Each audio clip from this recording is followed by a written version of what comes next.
Wesley Ward has been called a walking miracle. In 2008, during a football drill at Central Hinds Academy, Ward and a teammate collided helmet to helmet, leaving the then 16-year-old with a concussion. Playing in this drill that we call Oklahoma, I was playing, of course, the position of linebacker, and I hit the fullback very, very, very hard.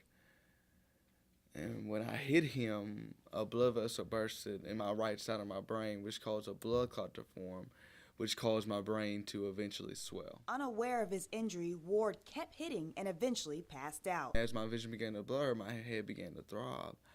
I stopped and I said, "Coach, I don't feel good." Wesley was taken to the University of Mississippi Medical Center, where he lay in a coma for 9 days on a respirator. But to me, it was like I was in a coma for 5 months, because I don't remember 5 months of my life.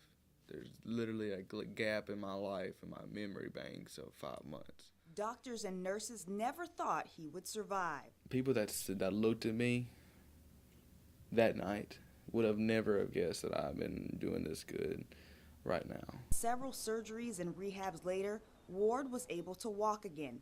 He teamed up with the Brain Injury Association of Mississippi to work on a return to play bill, a law that requires that athletes grades 7 through 12 that are suspected of a concussion be cleared by a medical professional before returning. He made a presentation to the Senate 2 years ago, and you can't listen to that story and not understand that concussions are dangerous.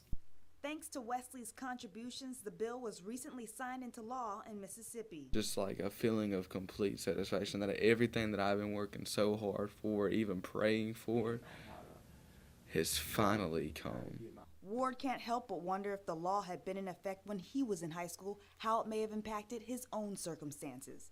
If that law would have been in place, my coaches would have been educated about it, and they could have educated us, told us about it. For Wesley, if just one life is saved because of the bill, it has done its job. To be able to take my injury and turn it into something beautiful and sometimes life-changing.